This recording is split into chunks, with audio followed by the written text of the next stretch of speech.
আসসালামু আলাইকুম দর্শক, আজকে আপনাদেরকে চমৎকার একটি ভিডিও দেখাবো। দেখতে পাচ্ছেন আমার ফ্রেমের ভিতরে আপনাদেরকে কি দেখাচ্ছি। এখন দেখানোর চেষ্টা করবো সমস্ত বাঁশের শিল্প এখানে রয়েছে। সেই পুরাতন কাছ থেকে যে শিল্পগুলো হারিয়ে গিয়েছিল, দেখেন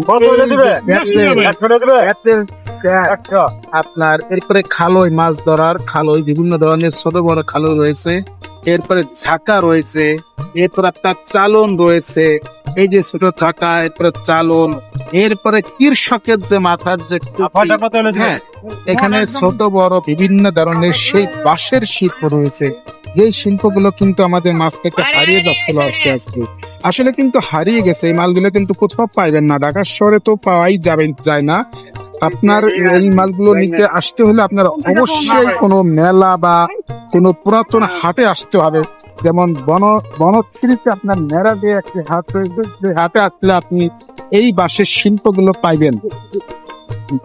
দর্শক, আমরা একজন বিক্রেতার সঙ্গে কথা বলবো। ভাই, আপনার কাছে ভাই ও ভাই, এই যে এই শিল্পগুলো আপনারা কোন জায়গা থেকে আনেন? এই যেমন আমরা একটা ঘোরা হোক না, একটা আমবাগের টানে, একটা আমি আপনার তন্দির টানে, এগুলো কেমন সেল হয় মোটামুটি? এগুলো আগে তো অনেক সেল হইতো, প্রত্যেকের ঘরে দেখতাম। কম, একদম কম। তো এই শিল্পগুলো বিলুপ্তির পথে কেন, কারণ কি?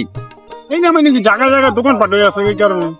সব জায়গায় তো এই শিল্প পাওয়া যায় না ঢাকা শহরে। পাওয়া যায়, আছে দোকান পাঠে আছে, দোকান পাঠে পাওয়া যায় না। সবাই কিনে নিয়ে আছে মাল, আঙ্গুর তেনে বাইকের কিনে নিয়ে আছে ওরা।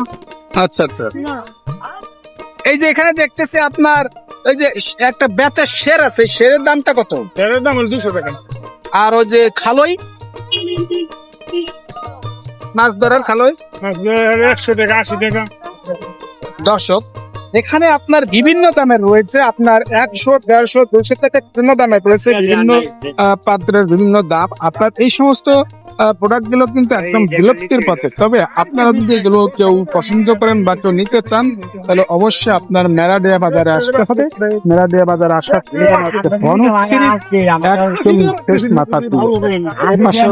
আপনার সেই মাছ ধরার ঐতিহ্যবাহী সেই পোলো, যেই পোলো দিয়ে মানুষ মাছ ধরে থাকেন।